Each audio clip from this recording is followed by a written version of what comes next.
Michelle, thank you, sir. Starting off our focus at 4 today, more details emerging about the Virginia gunman who shot and killed a reporter and a photographer on Wednesday morning. Yeah, a release of internal memos from WDBJ, the station where they were working. They were written by the former station director, Dan Dennison, and they detail a series of disputes between station workers and Vester Flanagan, who also goes by Bryce Williams. That's yesterday's shooter.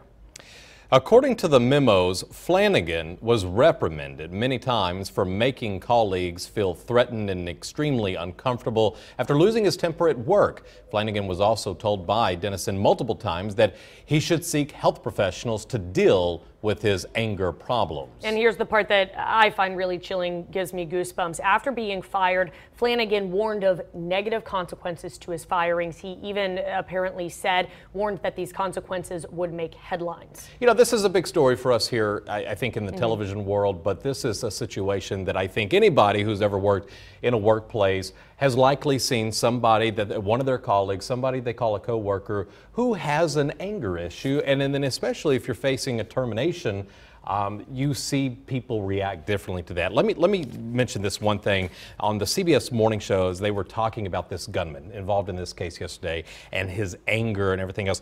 Somebody on CBS this morning defined him as a classic injustice collector, and they described an injustice collector as somebody who feels like they aren't finding success and then they blame others who they think have stood in their way. And they say this guy, the gunman, is the classic textbook example of an injustice collector because he thought he was a news reporter who should be immediately on the evening news, and he thought that these people and many others stood in his way of doing that, and that's why he seeks revenge on them. And in this case, this injustice collector took it to about as much of an extreme as you can take it to. That's an interesting analysis. The anchor who was actually on the desk during the shooting, they joined hands with the meteorologist and another anchor who joined them from the sister station KYTV in Springfield, Missouri, for just a beautiful moment on their air. It was, and they said joining hands here on the desk, it was the only way to do it, and that's a tough situation. And they did that at the moment when the 6:45 a.m. 6:45 a.m. All right. 24 hours later. Hey, when you're a parent, I'm sure there is a whole new set of worries that comes along with sending your teenager off to live on their own for the first time in college. How terrifying is that? One of those worries, more freedom, more experimentation with drugs. The pressure and the access are certainly there. So we're talking this afternoon about this new study that's come out that says most students who go off to college, they will dabble in drugs and tobacco and do it, most of them, not all of them, but most of them will do it at a certain time of the year. They break this down by calendar. Take a look at this. This is kind of interesting. It is. There's a schedule for this. Apparently, the Substance Abuse and Mental Health Services Administration, they looked at a bunch of data from the annual national survey that they do on drug use and health, and they found out that college students will try stimulants such as Adderall and Ritalin for the first time in November, December, or April. Big surprise, that's exam time. It is. Now, students are more likely to try cigarettes for the first time in June, September, and October. And then students will try marijuana, inhalants, and alcohol for the first time during summer months. The alcohol part of that does surprise me. I would think that alcohol would be more of a first-time thing in the fall as they're starting some of their parties, football, tailgating, that kind of stuff. Sure, but maybe you hit college graduation and you feel free. They did say, though, on the note of alcohol, that most alcohol use begins actually during the high school years.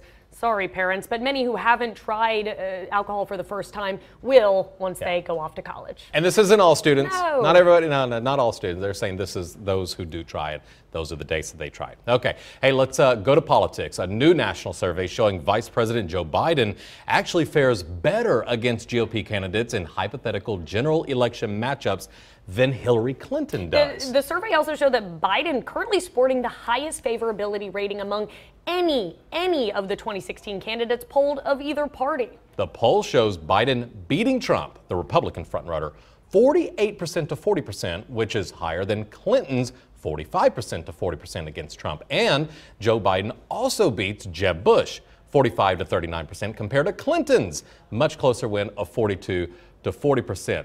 So there you go. Again, I always say when we do these stories, it's still too early. So much can change. So much can change. And the interesting thing here is something that would need to change is that Biden would actually have to declare a candidacy for president. Right now, he hasn't even thrown his hat into the ring, says he's not sure he has the emotional fuel, which, of course, we know that with the loss of his son, he has been through a lot.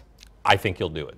I think he will. I'm putting the money on the table right now. There it is. Hey, speaking of Trump, after being ejected from a press conference by Donald Trump on Tuesday, Jorge Ramos, the Univision anchor, had the chance to explain his side of the story, and where else to do it but with Megyn Kelly, who Trump has also had his spats with on the Kelly File. Megyn Kelly on Fox News has also been in the spotlight after that debate where she threw a couple of tough questions at Donald Trump. Here's Juliana Goldman with the latest on all this Trump feud.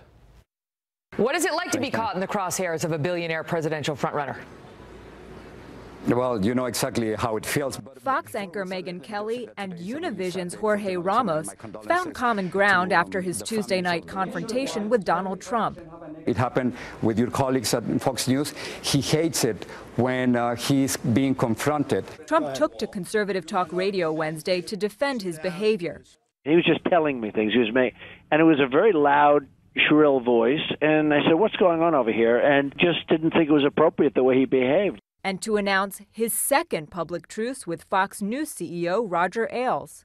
I have much bigger things to think about, honestly. Roger Ailes is a special guy. He's a good friend of mine, and we just spoke 2 minutes ago. I mean, Roger Ailes is a great guy, and no, I have no problem. But Trump may have a problem with GOP rival Jeb Bush, who said the frontrunner should be challenged for putting out an immigration plan that's not conservative.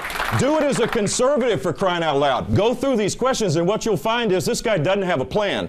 He's appealing to people's angst and their anger. Trump was unfazed. And I guess he's trying very hard because I used the term low energy. He is a low energy person by nature, and that's okay. The GOP frontrunner also took heat from Democratic frontrunner Hillary Clinton. Now, don't get distracted by the flamboyant frontrunner. Another thing that Megyn Kelly and Jorge Ramos did agree on is that they say their job to ask candidates those tough questions, and they say that's all they've been doing, and that they're not going to back down. Clearly, Trump has a different view on what they've been doing. I'm going to say something crazy, something real crazy here. I you. agree with Donald Trump. Jorge Ramos speaking out of line at the news conference. I've been to too many news conferences, and there is some protocol. Like each reporter has his or her turn. And he was jumping out of turn. And that's when Donald Trump said, "Hey, you know what? Wait your turn or get out." I would be interested to hear what the other reporters at the press conference thought of Jorge Ramos' behavior. I would be offended by Jorge Ramos jumping in front of me when I'm trying to ask something and following the rules. There you go. And there are rules at a news conference. There are. So, anywho's, we're going to do Treat of the Day and the right response. You'll hear from our general manager coming up after this.